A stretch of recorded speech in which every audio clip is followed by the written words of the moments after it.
All right, my friends. Gemini, welcome, Gemini, to your February reading. We're going to do monthly forecasts for each sign moving forward. That way we've got a little variety. We've got some individual readings, and then we've also got the element pick-a-piles and some collective readings. A little bit of everything on this channel. Yes, indeed. Welcome, and if you are returning, welcome back. Thank you so much for being here. Gemini, this will be your February forecast, as I just said. Sun, Moon, Rising, and Venus, Geminis. My Venus is in Gemini, so I'm right there with you on this, maybe, unless it's terrible news. I'm kidding. I'm kidding, guys. It won't be terrible. Okay, let's get into it. I'm going to kick it off with a Rumi quote, and then we'll dive into the tarot. Our Rumi quote today: if you turn into a lion, love will turn into a lion hunter. Yeah. I suppose if you get cold, if you get cold to the world's gonna heat up until you melt. Till you melt your icy heart. Goodness sakes. Okay. Well, I don't know the context yet. Let's find out. I have the Mystic Palette Tarot here. We're going to do 3 cards, general energy, and then we'll be clarifying using the, what's it called? It's something. It's a Rider-Waite. It's just a Rider-Waite, basically. It has a name that I can't think of. I think it's called Magic Seer. Anyway, and then we'll get potential outcome advice / things to be aware of to close it out. So, kicking off the reading with the Four of Swords. With the Four of Swords. Yeah, okay. Well, that makes a little more sense. We have the Five of Pentacles. Okay, Gemini. And we have the Ace of Swords. Okay, let's look at the underlying. It is the Three of Swords. Wow, are you as shocked as I am? I'm certainly shocked. Yeah, what I think might have happened here, we have a little bit of a narrative of some heartbreak, some disappointment, some setback. Something was revealed or communicated very abundantly clear, and it made very clear that for whatever reason you were left out in some way. Or you've closed somebody out. You may have broken somebody's heart. It could go either way here. I feel like it does look like it might have an element of romantic connotation to it here, but there's been something revealed very plainly that is demonstrated. Somebody is left out. Somebody is not welcome so much, and there is some heartbreak, of course. And this is a period of recovery and rest after heartbreak. It goes from 3 to 4, as you can see. This is the time where we are in our meditative practices, in our prayer life, however you do it, and really manifesting manifesting a strategy to move forward from that point of rest and recovery. So some of you may be in that energy right now. I think there's a big already I can see it's like if something happened here in the area of romance or love that really hurt, it really set you back, and you've kind of cooled off. Maybe you've decided you were gonna just stay single forever because whatever, because love hurts and love stinks, and that whole thing. I feel like it's going to chase you down. So we have good news to get into, but we had to acknowledge the stinky first. Now, I would say one thing about the Five of Pentacles that's interesting is traditionally, almost always, it's really up to the person that's left out in the cold if they want to choose, like, to enter the building. It's usually traditionally like the church, they're outside of the church and it's snowy and they're poor, and it's like they can go inside and receive charity, right? In this case, I think that there's a door that simply requires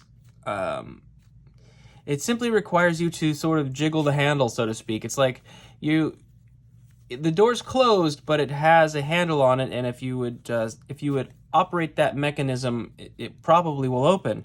I don't believe the door's locked. You may believe the door's locked, but it's not locked. Aha. So, and there could be something to that as well in terms of like in a linear sense. You're going to find that out. There's going to be a truth revealed about this situation where you find out that the door wasn't locked after all.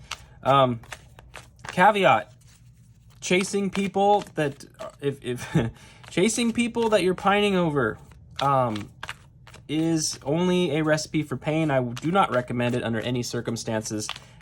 You don't need to chase love because love is everywhere. Love's gonna hunt you, you know. Love will turn into a lion hunter if you become a lion. So you don't need to be chasing love. Love will chase you, my friends. Okay, let's go ahead and clarify the Four of Swords. There's the Lovers. Okay, Gemini, this is your card for starters, but it's also obviously a card of representing soulmates. Okay. Also, there's more to that card than just soulmates, and so real quickly I'll explain. It also has to do with the integration of your own energy, Gemini. You are represented by the twins in the zodiac, and that energy is about the yin and the yang, the masculine and the feminine energies coming together into a holistic universal form. So this card also represents being true to yourself, which is hopefully something I'd like to think in this period of rest and reflection that you're spending time with that, and that's a good way to spend your time rather than thinking about some kind of external soulmate. It's a time to integrate fully into your own energy, your holistic, authentic self. All right, we need a couple more cards here. Lovers. Okay, we have the Two of Wands. Yeah, recalibrating, refocusing, preparing to embark on a new journey here. There could be there's a little bit of an energy of waiting there too. I feel like you're in a little bit of a hold. You have the whole world in your hands there, but it's still a matter of deciding, maybe in a planning or strategic period. It also can involve like some travel, so it's like maybe some of you are considering relocating or something like that. Right as I said that Wheel of Fortune card just flashed on the screen. I don't know if you saw that or not. The Wheel of Fortune is opportunity, so it could be about travel, and if you're thinking about traveling, that might have been a sign for you. And then we have the Eight of Pentacles, which is all about you working on your craft, your passions, your career, just what you do. You may be just very focused on your career. If I could sum that up in a real quick way, you may just be focused on your career there, which makes sense. I think many of you are recognizing this. The vibe that I'm getting primarily from this is that whatever this past heartbreak was, it's caused you to decide to focus on yourself rather than focusing on relationships. That's kind of what I think. So I started us reading off being almost a little rough with you in a sense, and meaning searching for the truth, of course. So I hope you didn't take too much offense to it, but I do feel that really what's going on here is whatever this past heartbreak is, you're recognizing that maybe a lot of what this sort of truth is the recognition of the fact that you deserve, you are entitled to, and you owe yourself the opportunity to focus on your own happiness and really focus on yourself. So your career, like I said, some of you may be traveling. Underlying energy is the Five of Wands, so there has been some internal conflict, certainly. This can be internal or external conflict, but a lot of times with this, these Five Wands, it's about conflicting passions. It's like a wand represents fire. It's the area of passion in our lives. And it's sort of like you have multiple passions sort of clashing with one another because they're not all conducive. A great example of this is if you love gourmet desserts, but you also love fitness, you have to find a way to sort that out because they really don't complement one another, do they? You know what I mean? Simple, easy thing there, but I think basically that Five of Wands underlying, there's still, that's what this is for. The Four of Swords, that rest, and like I said, I alluded to meditation or prayer or however it is you do it. It's going to help take that jumbled up, passionate energy and sort of align it into something uniform that you can then move. So you're getting the contradictory aspects of yourself in line, Gemini, which is actually, I mean, true. So the other placement I have Gemini is in my north node, which means that's where I'm going. I'm actually a Taurus sun, but I'm heading towards Gemini in a sense of that's my north node. So that's kind of my life's path. And what I'm learning over time is that has to do with my authenticity, Gemini. You guys catch a lot of flack for being, flaky, this, that. Sometimes people like to dunk on Geminis, but what I realize is your disposition is actually towards genuine authenticity. So I think most of the people talk shit about you because they're jealous. Yeah, fist bump. All right, let's go ahead and clarify this Five of Pentacles. Yeah, I'm learning that. The authenticity, it's a life path thing. And it also has to do with speech, of course. Gemini being an air sign, it's about communication and the thought life. And, the twins are, again, two parts of the individual energies, the masculine and the feminine energies, interacting in a synergistic manner within yourself. So, it represents love, but it also represents pure authenticity. And so, hats off to you, Gemini. I feel like you're working on that right now. Let's go ahead and clarify this Five of Pentacles. All right, we have the Page of Swords. This is good. Boundary setting. Okay, that's the security guard of the tarot, I like to say. He's sort of defending. He's a messenger that is defending the territory of the kingdom of air. So, he's basically out there patrolling, saying, well, here's what's acceptable, here's what's not acceptable, which is a very important thing. Okay, we have the Nine of Pentacles, enjoying the fruits of your labor. See, what I love about this is we have the 8 here, and then we've got the 9 here.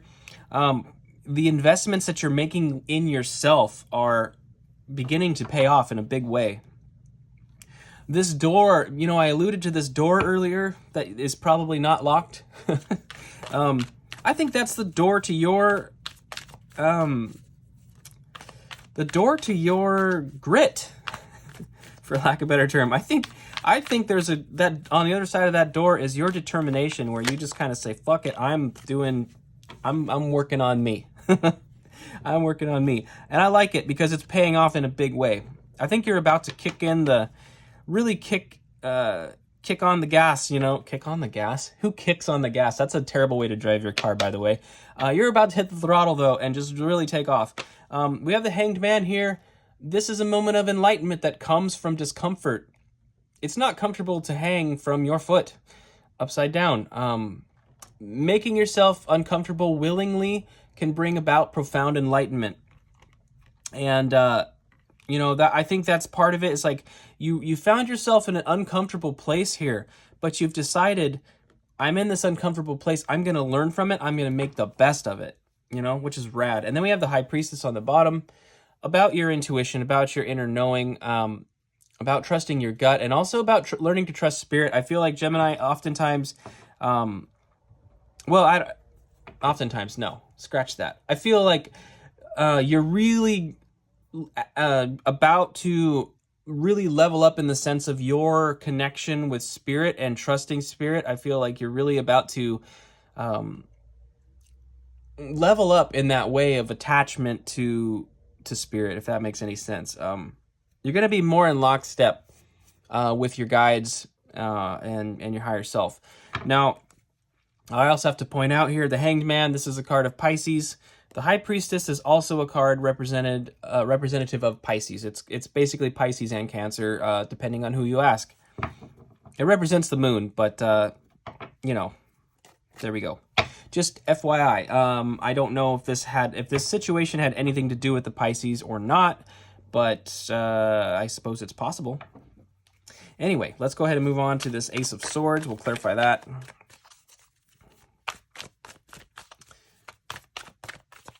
Yeah, the door. You were only feeling left out in the cold in the past because you weren't giving yourself the opportunity to to reach your potential. Yeah. Resonates with me. It does. It resonates with me in many aspects. So cool. Hopefully it's for somebody else as well. I don't want to just broadcast personal readings to myself on the internet. There's no point in that. But anyway, let's go ahead and clarify this Ace of Swords. Let's clarify this Ace of Swords. All right. Let's see what we got here. Seven of Pentacles. There's an assessment going on. You know, looking into the past, thinking about the past, wondering if all of the drama, all of the this and that was worth it. That's what this card is. Clarity. This is a card that really, literally symbolizes clarity. You know, the Ace of Swords is the genesis of truth. Okay, so let's get a little more context here. You know, I would say everything comes at a cost. So when you do find yourself really giving yourself the attention and the love that you deserve, and things are starting to really improve, you may find that there's a period of isolation. Sometimes we spend a little time in hermit mode, you know, and that's a good thing. The friends, the people, the real ones will be there waiting for you on the other side. And I don't know, that's for somebody. We've got the Emperor. Okay, we've got Aries energy here, but this is also really more to do with you. I think you're just bossing up like hard. It could be entrepreneurial for some of you. It really has that vibe. It's like something happened in the past, was disappointing, and you just decided like, no, I'm doing this. I'm taking care of me. You know, I'm taking care of me first. And I think I don't think there's anything wrong with that. I actually commend that. You know, selfishness that leads to empowerment is going to lead to charity. You know, it's going to, well, that's funny. I'm not taking all of these because it's like half the deck, but you know, it will lead to charity. It will actually lead to emotional maturity. So selfishness from a place of fear and lack is not the same thing. So there's a big difference, and I'm seeing the kind of selfishness that is very much a positive, a net positive, because it's ultimately going to lead to you, you know, being more charitable, generous, and loving towards others. When you find, when you you know, act selfishly and love yourself, you're going to find that love is going to pour out and move on to other people, you know. So two different kinds of selfishness. The English language is lacking, I think, or my vocabulary is lacking. I don't know, but I think selfishness gets a bad rap sometimes, or perhaps just being self-serving. All right, last card, Five of Wands. Yeah, I wonder if that's what it is. Ace of Pentacles underlying. I wonder if you are conflicted about the fact that you're gonna take care of yourself for a while. You're paying the cost to be the boss. You know, that is it's a line from old blues music. As long as I'm paying the bills, I'm paying the cost to be the boss. And I think what's going on here is I think some things have fallen away as you've learned to focus on yourself, as you've gone through kind of a spiritual awakening and a spiritual upgrade in the sense, and probably a very tangible upgrade in your situation on Earth. You know, your finances and the 3D stuff. I think it's going to come at a bit of a cost, because it's like you know, certain types of friends are going to fall by the wayside, or they're just going to outright cut you out or denounce you for some reason because you're not fun anymore, or whatever the hell the problem is. You're going to wonder about that. There's going to be a little bit of conflict here, but you are really getting ready to step into this energy, to step into this full-blown Emperor energy, which is very positive. It's an opportunity that's being gifted to you. Another little catchphrase that comes to mind is like, this situation isn't happening to me, it's happening for me. And I think this situation is actually happening for you, Gemini, but there's going to be moments where you're not so sure, So let's get 3 cards for our outcome / advice / things to be aware of, and see if we can just kind of put a little more concise focus on this reading.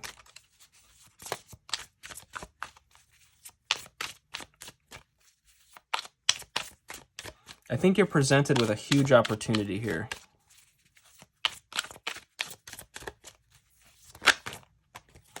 All right. Yeah, so we have the 9 of Wands.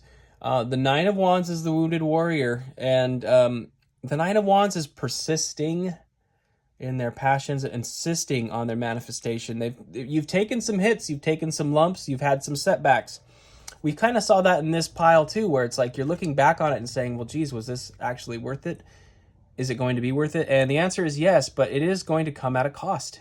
Like I was saying, there will be a cost, but your manifestation is coming in if you choose to persist in it. We have the Queen of Swords here, Gemini. And the Queen of Swords is very, very, very aware. She's very sharp, perceptive, very intelligent, and situationally aware. I think basically you're going to recognize the things that need to go, the things that need to stay. You're going to be able to see people's true colors. If any conflict arises from you bettering yourself, or other people are criticizing you for that, you're going to see their true colors. Or at least you have the opportunity to do so, and this card is encouraging you to do that. The Queen of Swords will not tolerate inauthentic, shallow people. And neither should you. Okay? Okay, let's get one more card. Yeah, people who... It's amazing, too. People... I've heard some... Man, it's so incredible to me how much people will find out their friends, for some reason, don't want them to ever improve. And they're obviously not the real friends. They're not the real ones. The real ones will encourage you and will be there right with you. They'll be helping you to level up. Your fake friends will be trying to drag you back down. Okay, and then we have the Ten of Swords here. Ten of Swords is about it being done and over with, finished. The past situation is coming to a close. It's done. D-U-N, done. And I will point out it's the Sun in Gemini. It's the Sun in Gemini. So this is the Sun. The Sun in Gemini is going to be about your come up. That's what it's about. Page of Wands on the bottom here is all about your recognition and remembrance of what you truly are passionate about. This is you getting past this conflict, this internal dialogue, or external for that matter. You're going to remember precisely what it is that you're passionate about, and you're going to begin to pursue it again. And that process brings about a profound amount of spiritual healing and beautiful things. So we kicked off the reading with this Four of Swords, which is where you're manifesting from rest, after the pain, after the setback, and you're resting and recovering and beginning that process of concentrating on, meditating on, praying on what it is you may truly be about. And this whole thing is telling a story of your empowerment and how profound it's going to be if you allow it to be. So Gemini, the choice is yours. If you've already experienced this recent setback, you know exactly what this is about. And if you haven't, maybe it won't even come to pass. And if that's the case, maybe check your other, moon, rising, Venus signs. But if this was for you and it resonated, I hope it was helpful. And if it was, please click the like button. And if you're not subscribed, please consider subscribing, of course. And I will see you next time, Gemini. Thanks so much.